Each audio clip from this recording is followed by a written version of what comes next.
Israel se había alejado de Dios. Aunque aún conservaba su nombre y parte de sus tradiciones, el corazón del pueblo estaba dividido. La adoración que antes se dirigía a Jehová fue reemplazada por cultos extranjeros, alentados desde el propio palacio. El rey Acab, influenciado por alianzas políticas y religiosas, permitió que se levantaran altares para Baal y que los profetas antiguos fueran perseguidos o silenciados. En medio de ese abandono, Dios no guardó silencio. Envió a un hombre fuera del poder, sin respaldo político ni religioso, con un mensaje breve y sin rodeos. Su nombre era Elías. No traía promesas de paz ni pactos nuevos, sino una advertencia clara, una señal que no podía ser ignorada. Su vida no siguió el curso habitual de los hombres de su tiempo. No buscó ser seguido ni celebrado. Habló, actuó, esperó y desapareció. Este es el relato de su camino. ¿Qué fue finalmente de su vida? Comencemos.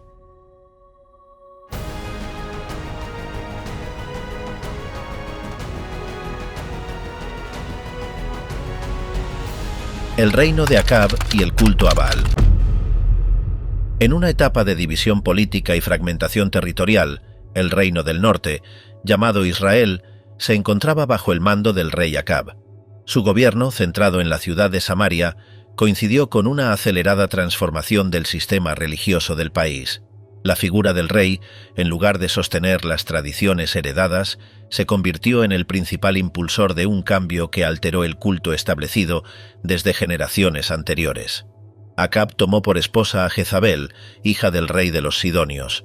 Esta unión no solo fortaleció relaciones diplomáticas con las regiones vecinas, sino que trajo consigo prácticas religiosas extranjeras. Jezabel, procedente de una cultura que rendía homenaje a Baal como deidad principal, promovió esta devoción en territorio israelita con respaldo total de la corte. La instalación del nuevo culto no se limitó a permitir diversidad. Se erigieron altares y templos para Baal dentro del propio territorio nacional. La reina ejerció un papel activo en la sustitución del culto tradicional por el nuevo sistema, respaldada por recursos estatales y por una red de sacerdotes que llegaron desde su país de origen. El reemplazo no se dio de forma espontánea, fue dirigido con firmeza desde el poder, acompañado por la eliminación progresiva de los espacios dedicados al antiguo culto. Las normas religiosas transmitidas por generaciones fueron desplazadas y quienes se mantenían fieles a ellas fueron perseguidos. Algunos profetas del antiguo orden desaparecieron, otros se ocultaron y muchos no volvieron a hablar públicamente. Los símbolos tradicionales fueron retirados y las festividades propias del pueblo quedaron sin respaldo oficial. Las nuevas celebraciones, los ritos introducidos y los mensajes difundidos desde los centros de culto apuntaban a establecer una identidad diferente, alineada con las prácticas de las ciudades portuarias de la región. Mientras esto ocurría en el plano institucional, la población no mostró una reacción unificada. Algunos sectores aceptaron el cambio, otros permanecieron en silencio. El acceso a posiciones de influencia comenzó a depender de la adhesión al nuevo sistema. La figura de Baal, asociado al control de la lluvia y de las cosechas, fue presentada como fuente de prosperidad en medio de un pueblo agrícola. En paralelo, la figura de Jehová, reconocida en el pasado como el Dios de Israel, fue marginada de la vida pública. Sus profetas dejaron de ser consultados, sus enseñanzas dejaron de influir en decisiones del reino, y sus altares fueron derribados. Las decisiones que impulsaron esta transformación no se presentaron como rupturas formales. No se proclamó el abandono de la antigua fe, pero en la práctica todo lo que representaba fue suprimido. La continuidad del linaje real se vinculó estrechamente al éxito del nuevo modelo, y cualquier oposición fue considerada una amenaza al orden establecido. La estructura del poder no solo promovió una forma distinta de adoración, sino que utilizó esta transformación como instrumento de control. El culto dejó de ser un asunto de conciencia para convertirse en parte de la política del reino. Bajo el gobierno de Acab, la distinción entre poder civil y autoridad religiosa se desdibujó, y todo se alineó con los intereses de la Casa Real. En medio de este contexto, sin aviso previo y sin pertenecer a los círculos habituales de influencia, aparecería una figura que cambiaría el curso de los acontecimientos. El mensaje del silencio. Mientras el culto a Baal se afirmaba como expresión religiosa dominante en el reino de Israel, un hombre procedente de la región de Galaad emergió sin previo aviso. Su nombre era Elías. No tenía vínculos con el palacio ni figuraba entre los funcionarios conocidos. Su lugar de origen, Tisbe, no destacaba por importancia política ni religiosa. Sin embargo, su mensaje no pasó desapercibido. Elías se presentó ante el rey sin intermediarios. No solicitó audiencia ni utilizó fórmulas de cortesía. Declaró de forma directa que no habría lluvia ni rocío sobre el país durante un periodo indeterminado. Según sus palabras, el clima quedaría suspendido hasta que él mismo volviera a anunciar lo contrario. No ofreció detalles sobre la duración del castigo, ni sobre los medios para detenerlo. Se limitó a afirmar que tal decisión no provenía de él, sino del Dios que el pueblo había dejado de invocar. El mensaje no fue acompañado por señales ni advertencias adicionales. Fue una afirmación breve y contundente, emitida en un contexto donde Baal era venerado como señor de las lluvias y de la fertilidad de la tierra. Negar la llegada del agua era, por tanto, más que una predicción climática. Era una confrontación abierta al sistema religioso instalado por la Casa Real. Después de pronunciar su anuncio, Elías no permaneció en la ciudad. No buscó apoyo popular ni se dirigió al pueblo. Recibió la instrucción de retirarse y se desplazó hacia una zona deshabitada al oriente del Jordán. Su papel no era organizar movimientos ni liderar reformas. Solo debía hablar cuando se le indicara y mantenerse oculto mientras tanto. Mientras tanto, la declaración que había hecho comenzó a cumplirse. El cielo permaneció sin lluvia. Las fuentes naturales comenzaron a disminuir y la tierra a secarse. Los campos, privados de humedad, dejaron de producir. Las consecuencias alcanzaron a todas las regiones del reino, afectando tanto a zonas urbanas como rurales. El mensaje de Elías no fue repetido. No emitió nuevas declaraciones ni se presentó en otros lugares. Su ausencia aumentó la tensión, ya que no se tenía certeza sobre su paradero ni sobre la posibilidad de revertir la situación. La decisión de callar formaba parte de su encargo. Había hablado una sola vez y ahora debía permanecer en silencio. Durante esta etapa inicial, Elías no estableció contactos ni convocó seguidores. Su función no consistía en organizar una oposición ni en explicar las causas del juicio. Solo había sido enviado a declarar un hecho y luego a desaparecer de la vista de todos. Con la llegada de los primeros signos visibles de sequía, las estructuras del poder no reaccionaron de inmediato. Las prácticas rituales continuaron y los profetas asociados al nuevo culto intensificaron sus ceremonias. Sin embargo, el clima no cambió, la sequía avanzaba y la figura de Elías, aunque ausente, empezaba a convertirse en un punto de referencia involuntario en medio del silencio oficial. La espera en el arroyo de Kerit. Después de transmitir su anuncio al rey, Elías se retiró hacia el este, lejos de los asentamientos y del entorno del poder. Fue guiado hasta un lugar apartado junto al arroyo de Kerit, en una región montañosa del otro lado del Jordán. Allí debía permanecer oculto, sin contacto con la población, mientras el juicio que había declarado seguía su curso.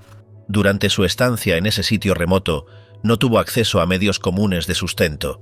El agua provenía del arroyo, que aún conservaba su caudal. La alimentación llegó por un medio inusual. Cuervos traían porciones de pan y carne 2 veces al día. Elías no intervino para modificar esta rutina, ni se trasladó a buscar mejores condiciones. Permaneció en ese espacio, sin desplazarse, ni intervenir en asuntos externos. No hubo instrucciones nuevas ni mensajes adicionales. El aislamiento no era una pausa casual, sino parte del encargo que había recibido.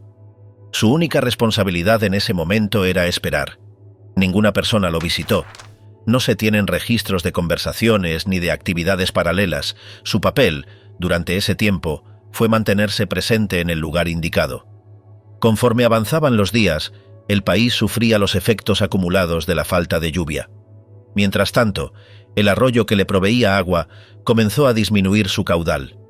Al no haber precipitaciones, tampoco existía fuente que lo alimentara. La vegetación del entorno se fue secando y el curso de agua se volvió más estrecho. Finalmente dejó de fluir. Cuando el arroyo se agotó por completo, Elías no tomó iniciativas personales. Esperó nuevas instrucciones. No abandonó su posición por decisión propia, ni intentó forzar una solución. Solo cuando recibió una nueva orden, abandonó el lugar. Hasta ese momento, había cumplido exactamente con lo que se le había encomendado: hablar una vez y retirarse del escenario público.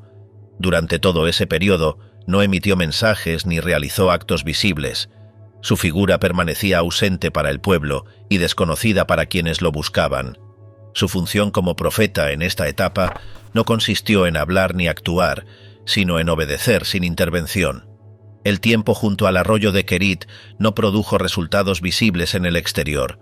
No cambió la situación del reino, ni modificó el curso de los acontecimientos. Pero marcó una fase silenciosa en la trayectoria de Elías, alejada de la confrontación y centrada en la espera. Cuando el agua dejó de correr y la permanencia en ese lugar ya no era posible, recibió la siguiente indicación: no sería reenviado a Israel ni a ninguna ciudad de Judá. El nuevo destino se encontraba más allá de las fronteras del país, en una región bajo dominio extranjero. Allí lo aguardaba la siguiente fase de su misión. La mujer viuda de Sarepta. Después de abandonar el arroyo de Kerit, Elías recibió la orden de trasladarse hacia el norte, fuera del territorio de Israel. Su nuevo destino era Sarepta, una pequeña localidad ubicada entre Tiro y Sidón, bajo influencia fenicia. Esta región pertenecía a la misma zona de la que provenía Jezabel, pero allí no se lo enviaba como mensajero, sino como huésped. El encuentro previsto era con una mujer viuda. No se le entregó ningún respaldo político ni se le concedió protección especial. Llegó en condiciones modestas, después de haber pasado un periodo prolongado en aislamiento.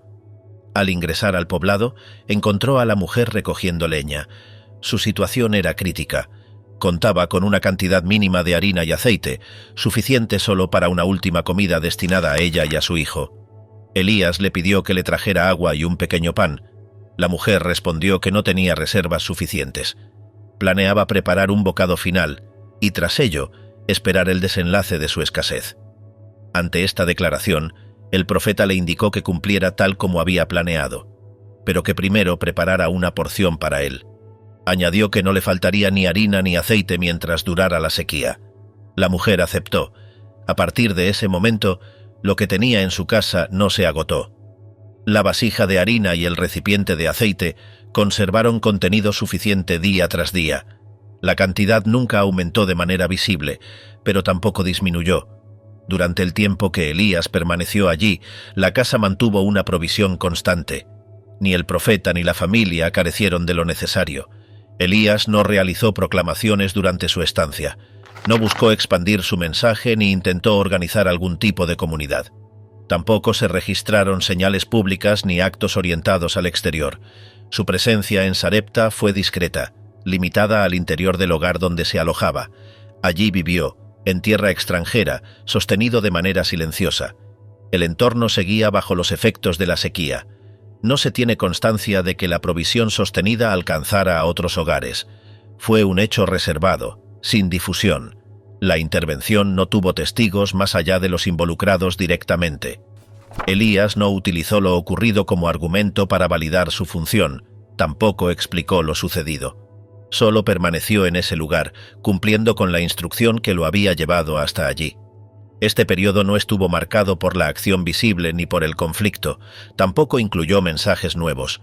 Fue una etapa de protección, en la que el profeta fue sostenido a través de medios ajenos a la lógica ordinaria. No hubo abundancia ni acumulación, pero tampoco escasez. Sin registros de intervención exterior ni participación en hechos públicos, Elías aguardó en Sarepta hasta que el siguiente evento modificó la estabilidad alcanzada. El hecho que ocurrió a continuación no tuvo relación con la sequía ni con el estado del reino. Fue una situación inesperada, dentro del mismo hogar, que daría paso a un nuevo momento de su misión. El milagro. Durante la permanencia de Elías en Sarepta, un suceso inesperado alteró la rutina del hogar que lo había acogido. El hijo de la viuda cayó gravemente enfermo. Su estado se agravó con rapidez y sin posibilidad de mejora dejó de respirar. En un contexto donde la estabilidad había sido preservada durante meses, esta pérdida introdujo una tensión nueva, no vinculada a la sequía ni al entorno político. Ante la muerte del niño, la madre reaccionó con angustia.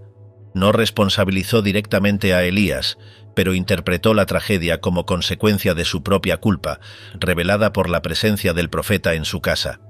Para ella, la visita había traído un recuerdo de sus faltas, y el desenlace parecía confirmar ese temor. Elías no intentó responder con explicaciones. Sin pronunciar juicio ni justificar lo ocurrido, tomó al niño en brazos y lo subió al aposento donde se alojaba. Lo depositó sobre su lecho y elevó un ruego a Jehová. En sus palabras, planteó si la muerte del menor había sido permitida incluso en el lugar donde se le había ordenado permanecer. Luego se extendió sobre el cuerpo del niño en 3 ocasiones, repitiendo la misma súplica. No hubo manifestaciones exteriores ni testigos en ese momento. No se convocó a nadie, ni se realizaron gestos rituales públicos. Fue una escena privada, limitada a un solo espacio. Finalmente, el niño recobró el aliento. Elías lo tomó nuevamente en brazos, descendió al piso inferior y lo entregó con vida a su madre. No añadió ninguna explicación, ni reclamó reconocimiento. La mujer, al recibir a su hijo con vida, declaró que ahora sabía que Elías hablaba en nombre de Jehová. No pidió más pruebas ni formuló preguntas. El hecho ocurrido dentro de su casa había sido suficiente para afirmarlo. Sin que mediara ceremonia ni anuncio, el profeta había actuado con discreción, y su intervención había tenido resultado. La recuperación del niño no fue divulgada más allá del círculo inmediato. No derivó en una acción comunitaria ni en una expansión del mensaje profético. Elías continuó viviendo en el mismo lugar, sin alterar su modo de vida ni sus funciones. Su papel en Sarepta se mantuvo como hasta entonces, reservado, obediente, sin protagonismo público. Este episodio no cambió el estado del país ni el curso de la sequía. Tampoco trajo nuevas instrucciones ni reactivó la presencia del profeta en el territorio de Israel. Sin embargo, marcó un punto singular en su recorrido. Por primera vez, se registró su participación directa en un evento que desafió la permanencia de la muerte. La escena concluyó sin comentarios. No fue motivo de reflexión ni base para enseñanzas posteriores. La vida se reanudó en el hogar y Elías siguió esperando la siguiente indicación. La confrontación en el Monte Carmelo. Después de un tiempo prolongado fuera del territorio israelita, Elías recibió una nueva orden. La sequía seguía activa y sus efectos ya alcanzaban a todas las regiones del reino. El profeta debía regresar. No lo haría para emitir una nueva advertencia, sino para proponer un encuentro. Su retorno no se anunció de forma pública ni fue coordinado con la autoridad real. Se produjo de manera directa y sin escolta. En ese momento, el rey Acab se encontraba ocupado en la búsqueda de fuentes de agua. Junto con uno de sus funcionarios, recorrió el país para intentar localizar pastos y manantiales que aún conservaran humedad. Durante esta tarea, el enviado del rey, llamado Abdías, se cruzó con Elías. El profeta le pidió que anunciara su presencia al monarca. Abdías dudó. Sabía que el rey había buscado a Elías por todos los medios sin éxito y temía que, si al regresar no lo encontraba, sería castigado. A pesar de sus reservas, accedió, informó al rey, y Acab se dirigió al lugar del encuentro. Cuando finalmente se vieron, Acab acusó a Elías de haber provocado la calamidad nacional. Elías rechazó esa afirmación. No atribuyó la sequía a su mensaje, sino a la conducta de quienes habían abandonado el camino antiguo para seguir una devoción ajena. No extendió su explicación ni ofreció pruebas. A continuación, propuso una reunión sin precedentes. Elías solicitó que se convocara a todo el pueblo de Israel en el Monte Carmelo. También pidió que fueran llevados los profetas de Baal y los de Astarté, que comían en la mesa de la reina. No se trataba de una asamblea común, ni de un juicio. La intención era exponer en un solo lugar las dos posturas en conflicto.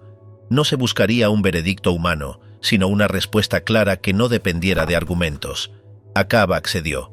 La convocatoria fue extendida a todo el reino, y el día señalado, miles se reunieron en la ladera del monte. Elías se presentó solo.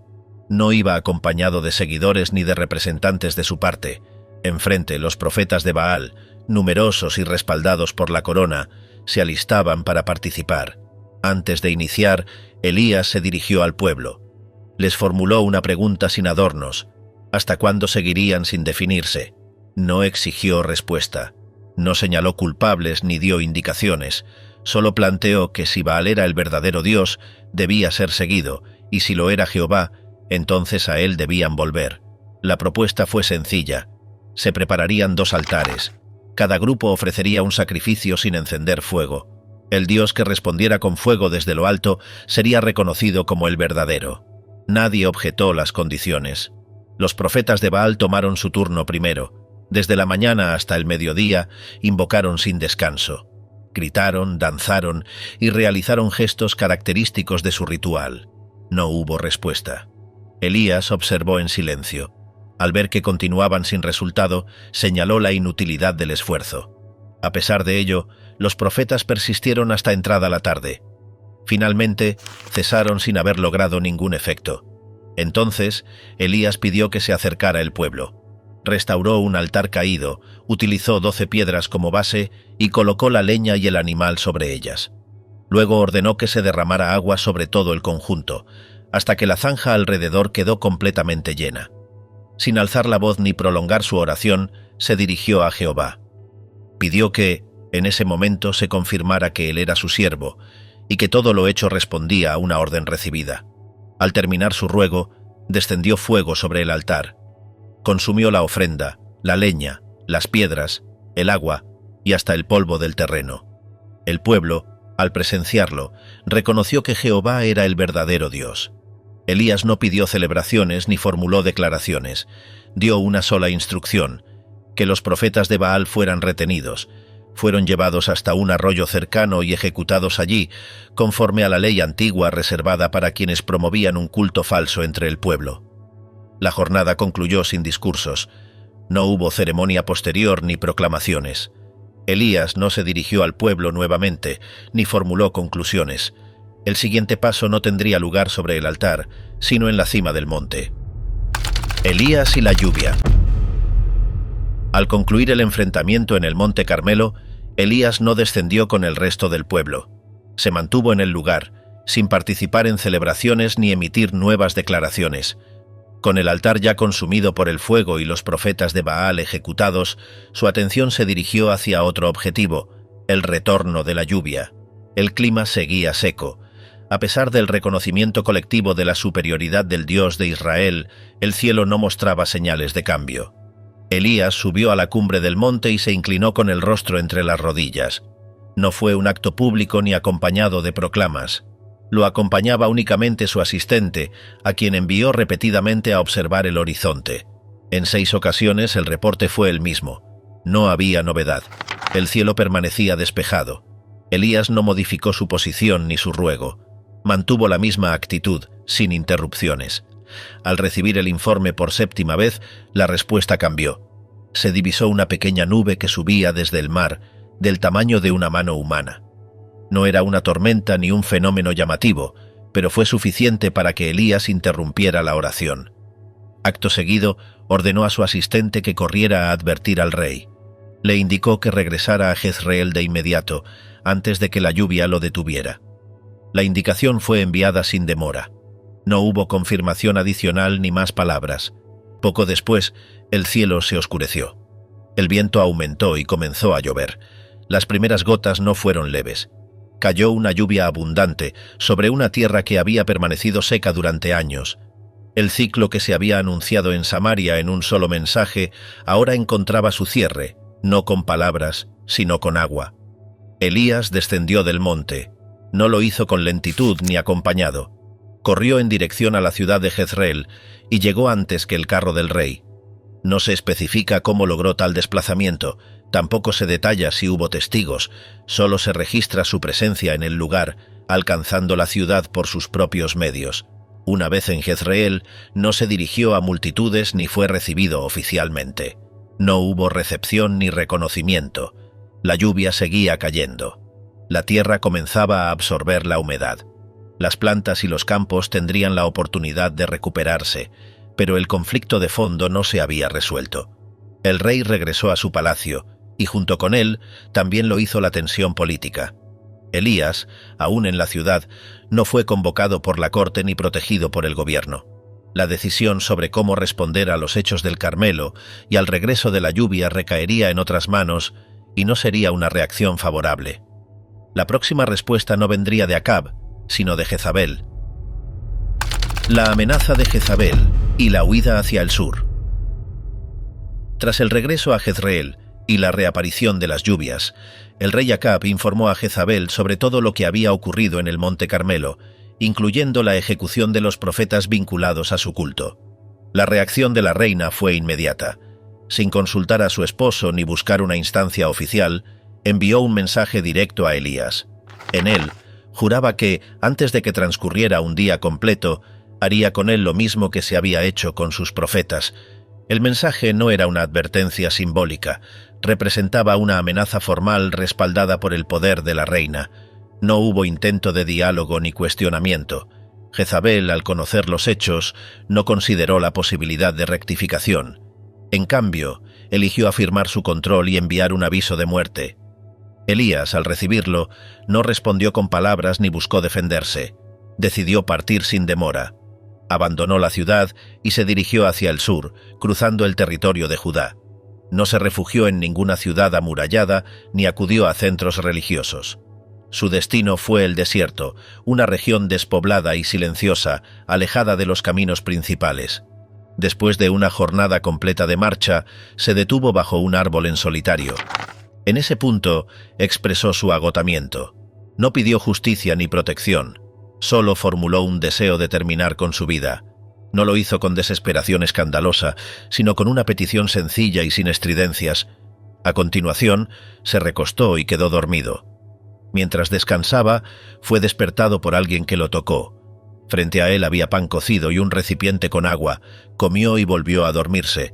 Poco después, fue despertado nuevamente por la misma figura, quien le indicó que el camino por delante era largo y requería más fuerza. Comió por segunda vez. Con esa provisión continuó su recorrido. No se dirigió hacia centros urbanos ni a residencias conocidas. Su trayecto lo llevó hacia el monte Horeb, el mismo lugar que siglos antes había sido asociado con revelaciones anteriores. Caminó durante 40 días y 40 noches, sin registro de encuentros ni eventos durante el viaje. Fue un desplazamiento en silencio, marcado por el retiro total. Al llegar se refugió en una cueva. No emitió declaraciones ni solicitó instrucciones. El lugar no tenía vigilancia ni actividad. Era un espacio apartado, elegido no por estrategia sino por dirección. En ese momento no había intervención profética en el reino, ni acción visible sobre la sociedad. Elías no elaboró planes ni convocó a seguidores, solo se refugió aguardando lo que vendría. En ese punto, la amenaza que había desencadenado su salida ya no estaba presente de manera directa. Sin embargo, sus efectos seguían marcando su conducta. Elías no buscaba enfrentamiento. No se había retirado por debilidad, sino por una decisión tomada tras recibir un mensaje que revelaba que el conflicto con el poder no había terminado. En la cueva, lejos de los hechos recientes y sin contacto con el pueblo, aguardaría una nueva etapa, distinta a todas las anteriores. No implicaría fuego ni señales, sino algo que no estaba previsto. Soledad en Horeb y la revelación fuera del estruendo. A solas en una cueva del monte Horeb, Elías permaneció en silencio. No llevó consigo quejas formales ni reclamos públicos. Sin embargo, cuando se le preguntó por qué se encontraba allí, respondió con una afirmación clara. Dijo que había actuado con celo por el Dios de Israel, que los altares habían sido destruidos, los profetas eliminados, y que él era el único que quedaba. Añadió que su vida también estaba en peligro. No recibió en ese momento instrucciones ni explicaciones. Solo se le indicó que saliera de la cueva y se mantuviera en pie, porque Jehová pasaría por delante de él. A continuación, se produjeron una serie de fenómenos visibles. Primero, un viento fuerte azotó la montaña, desmenuzando piedras a su paso. Luego, la tierra tembló. Después, surgió fuego. A pesar de su fuerza, ninguno de estos eventos representó la presencia que se le había anunciado. Tras estos 3 movimientos, se escuchó un sonido suave. No venía acompañado de luz, sacudidas ni ruido. Fue entonces cuando Elías cubrió su rostro con el manto y se ubicó en la entrada de la cueva. No se trataba de una reacción ante lo extraordinario, sino ante algo distinto. La manifestación se dio sin estruendo. Se repitió la misma pregunta que se le había hecho antes. Elías respondió con las mismas palabras. No varió su diagnóstico ni su sensación de aislamiento. La percepción de haber quedado solo no había cambiado, a pesar de lo experimentado. Entonces, recibió una nueva serie de instrucciones. No implicaban quedarse en el monte ni regresar a la cueva. Debía desplazarse nuevamente hacia el norte y realizar 3 actos: ungir a un hombre como rey de Siria, a otro como rey de Israel y a un tercero como su sucesor en la función profética. No se le pidió que liderara reformas ni que reuniera seguidores. Solo debía transmitir una tarea específica a quienes ocuparían puestos de responsabilidad futura. También se le informó que su percepción estaba incompleta. No era el único que quedaba. Había aún miles en Israel que no se habían inclinado ante Baal ni lo habían reconocido. No se dieron sus nombres, ni se mencionaron sus ubicaciones. Solo se le comunicó que su acción no había sido aislada ni inútil. El encuentro en Horeb no estuvo acompañado por señales públicas. No fue registrado por testigos ni dio lugar a proclamaciones. La enseñanza recibida no vino mediante el poder del fuego o del temblor, sino a través de algo que no se percibía con los sentidos habituales. Una vez recibidas las instrucciones, Elías no formuló preguntas ni pidió detalles. Descendió del monte y comenzó a cumplir con la nueva misión. Su próxima acción no estaría dirigida a los reyes, sino a un hombre que trabajaba en el campo, fuera del escenario de influencia. Eliseo, el sucesor de Elías. Después de dejar el monte Horeb, Elías se dirigió a cumplir una de las órdenes que había recibido: designar a un sucesor que continuara con la labor profética. Su recorrido lo llevó hasta los campos donde trabajaba Eliseo, hijo de Safat. No se trataba de un lugar de enseñanza religiosa ni de un centro urbano. Eliseo se encontraba arando la tierra con un par de bueyes en medio de un entorno rural.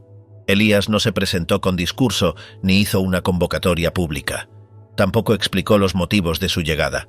Simplemente se acercó y colocó su manto sobre Eliseo. Este gesto, sin palabras añadidas, indicaba la transmisión de una función. No se trataba de un acto ceremonial, sino de una señal directa de elección. Eliseo comprendió el significado. De inmediato, interrumpió su tarea y corrió tras Elías. Le pidió permiso para despedirse de sus padres, sin mostrar dudas sobre la decisión que acababa de tomar. Elías no impuso condiciones, solo respondió que hiciera lo que considerara necesario. Al regresar, Eliseo no retomó sus labores. En cambio, sacrificó los bueyes y utilizó el yugo como combustible para cocer la carne. Con este gesto, dejó atrás su ocupación anterior y marcó el fin de su vida anterior. Luego partió para seguir a Elías. Desde ese momento, se convirtió en su ayudante. Durante este periodo, Eliseo no actuó como profeta independiente. No emitió mensajes ni intervino en asuntos públicos. Su tarea consistió en acompañar, observar y servir. No hay registros de que realizara milagros, ni de que fuera consultado por autoridades. Permaneció en un segundo plano, aprendiendo en silencio. Elías tampoco modificó su estilo por la presencia del nuevo asistente. No formó una escuela ni reunió seguidores. No organizó estructuras ni estableció una secuencia formal de instrucción. La relación entre ambos fue directa y sin protocolos. Eliseo estuvo presente, pero no ocupó funciones destacadas. Durante esta etapa, Elías no volvió a intervenir en el conflicto con la corte ni emitió nuevas denuncias. Su actividad pública quedó en pausa, mientras el encargo recibido se trasladaba progresivamente hacia otra generación. El llamamiento de Eliseo marcó el inicio de una transición. Elías seguía activo, pero ya no se proyectaba hacia el futuro como único referente. Su papel ahora incluía preparar al siguiente. No buscaba prolongar su figura, ni establecer una descendencia espiritual. Solo obedecía la indicación recibida en Horeb. A medida que Eliseo lo acompañaba, Elías continuó su recorrido por diferentes lugares. No buscaba reconocimiento ni protección. No anunció el momento de su partida, pero sabía que su ciclo estaba por cerrarse. La condena de Acab. Durante el tiempo en que Eliseo acompañaba a Elías, una nueva orden fue transmitida al profeta. Esta vez no estaba dirigida al pueblo ni a los profetas de Baal, sino al propio rey Acab.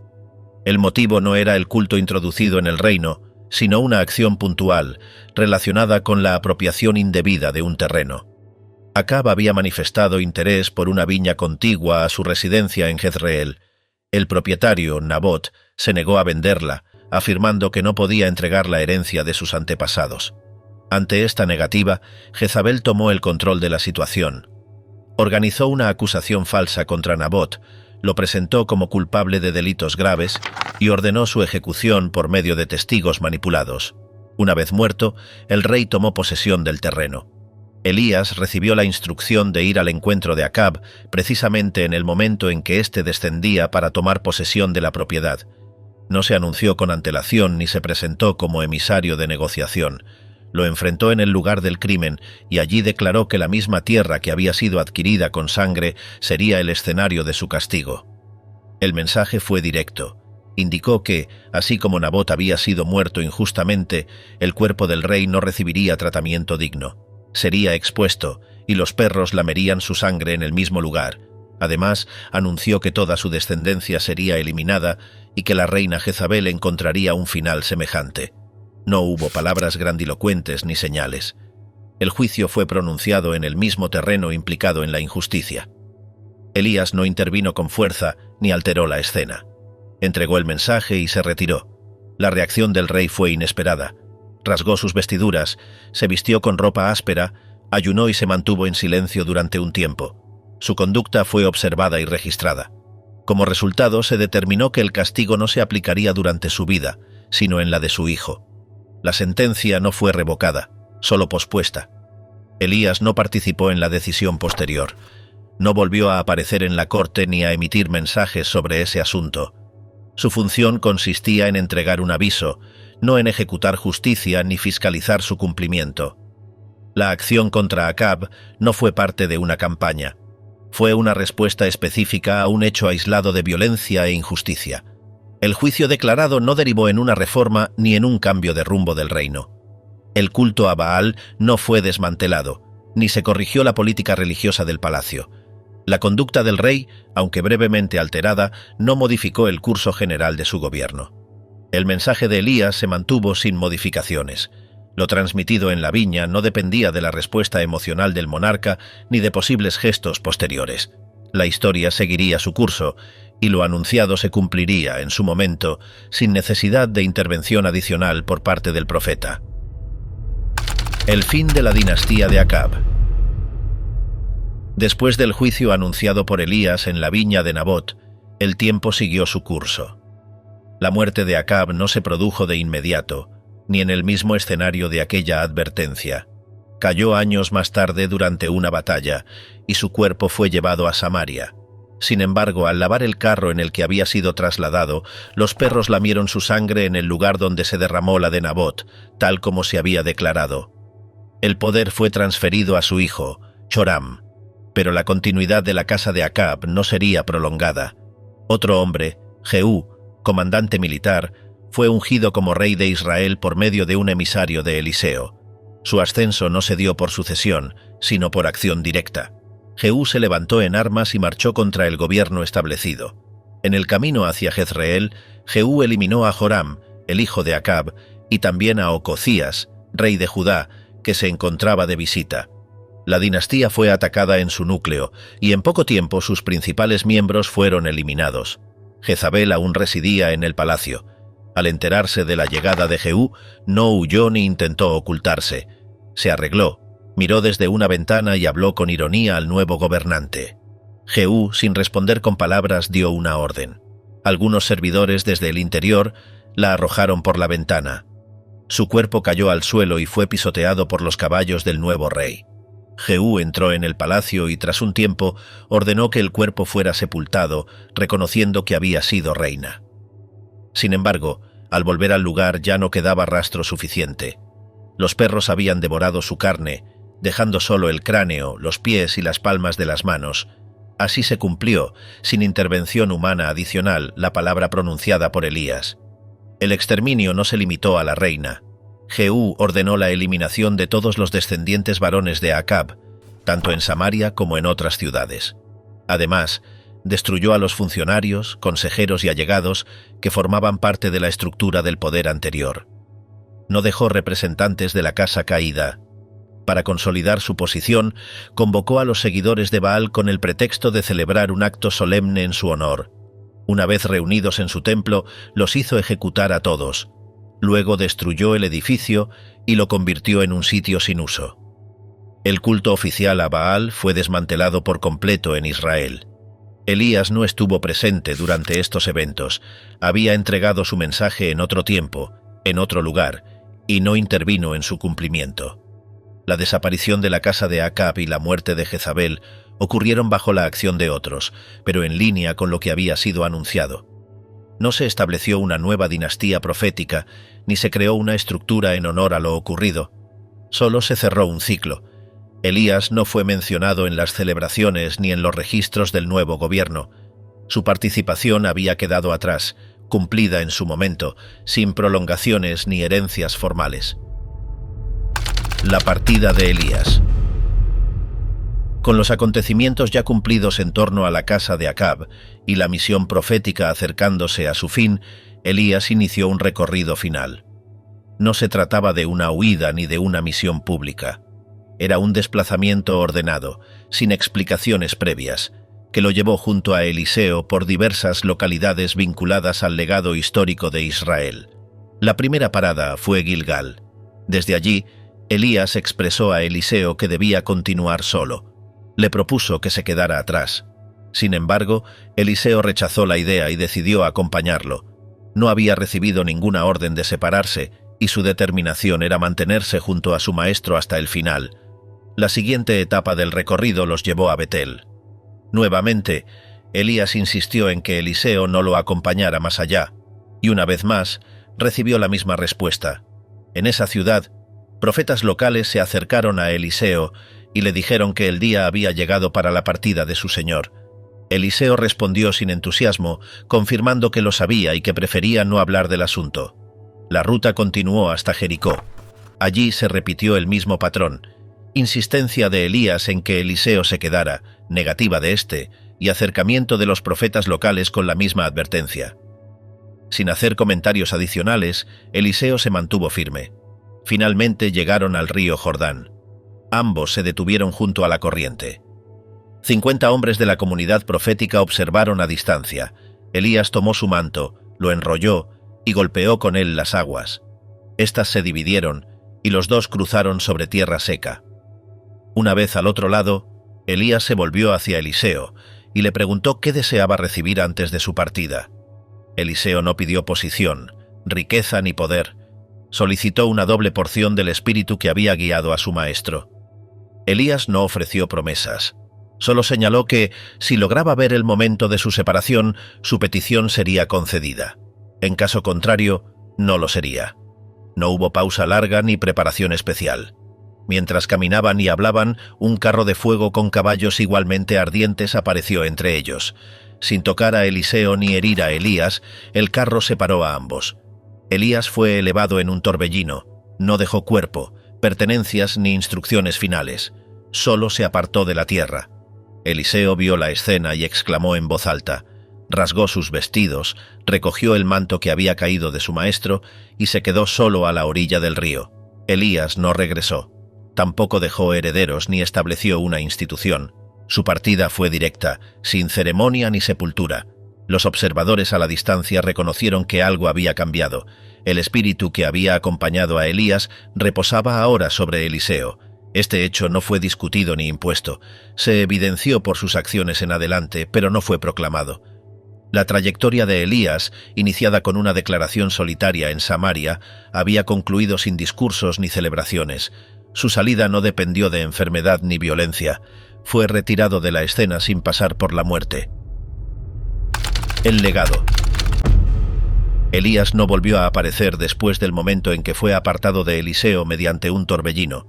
Su cuerpo no fue hallado, su tumba no fue marcada y ningún objeto fue dejado como señal. No se registraron apariciones posteriores, ni se mencionó que hubiera sido visto en alguna localidad. Su partida fue definitiva, sin retorno. No hubo testigos cercanos, salvo Eliseo. Ningún grupo presenció de cerca el episodio ni intervino en él. Los profetas que lo observaban desde lejos fueron testigos solo del cruce del Jordán y de que Eliseo regresó solo. Algunos de ellos insistieron en buscar el cuerpo, creyendo que tal vez había sido arrojado en algún monte o valle. Eliseo les dijo que no lo hicieran. Sin embargo, insistieron, y luego de 3 días de búsqueda no hallaron rastro alguno. La desaparición de Elías marcó el cierre de una trayectoria que no estuvo asociada a la formación de estructuras ni al establecimiento de instituciones permanentes.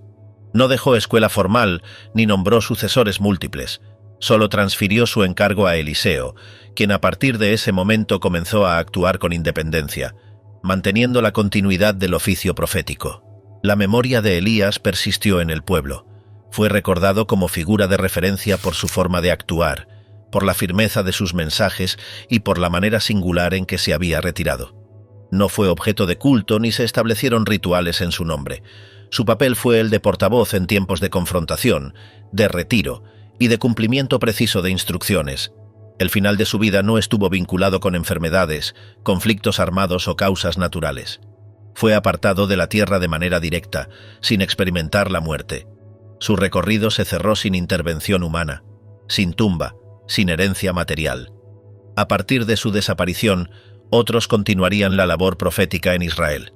Las circunstancias cambiarían, los gobiernos se sucederían y nuevas situaciones surgirían en la historia del pueblo. Elías ya no estaría presente para intervenir en ellas, pero su nombre sería recordado en generaciones futuras como alguien que habló sin titubeos, actuó sin pretensiones y se retiró sin ruido.